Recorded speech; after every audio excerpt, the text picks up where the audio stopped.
азыркы болуп аткан сөз эркиндигине карата куугунтук же болбосо бир кысым дегенге мен кошулбайм. Себеби дегенде бардык нерсенин чеги болот. Эң биринчи жоопкерчилик болуш керек. Бунун бардыгы кайсы бир сырттан каржыланган уюмдардан Кыргызстандын бүгүнкү стабилдүүлүгүнө, Кыргызстандагы өсүп өнүгүп аткан экономикалык көрүнүштөргө терс таасирин тийгизбей койбойт. Анткени өзүңүздөр билесиздер, мына ушул окшогон көптөгөн журналистикага жамынган, өздөрүн журналистпиз деп эсептеген блогерлер же башкалардын ошо ээн ооздугунан, ээн баштыгынан өлкөдө ар кандай пикирлер бар. Бизде сөз эркиндиги бар.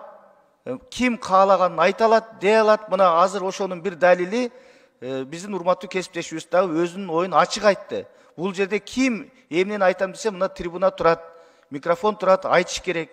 Бирок өлкөнүн туруктуулугуна доо кетирбей, ээн ооздуктун чеги болот.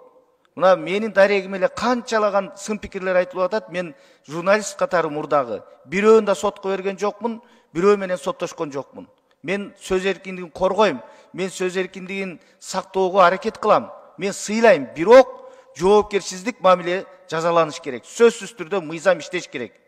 Мына массалык маалымат каражаттары жөнүндө мыйзамды бир аз чийик экен, биз аны кайтардык. Бирок ал мыйзам эски, мындан 30 жыл мурун кабыл алынган. Андан бери канчалаган бул чөйрөдө технологиялар пайда болду, интернет айдыңы пайда болду.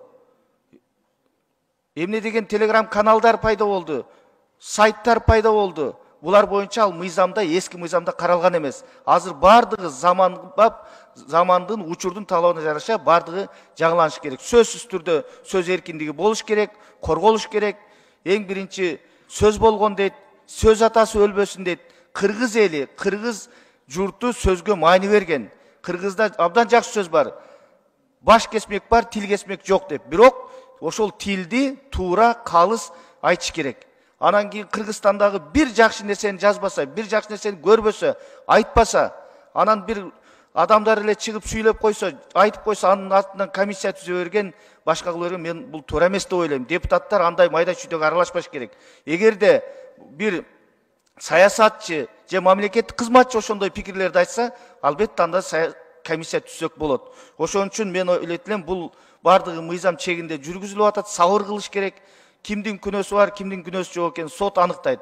Андыктан бул маселеде мындай биринчи кезекте мекенчилдик сезим менен өлкөнүн туруктуулугун, коопсуздугун, эң башкысы маалыматтык коопсуздукту биз биринчи орунга коюш керек.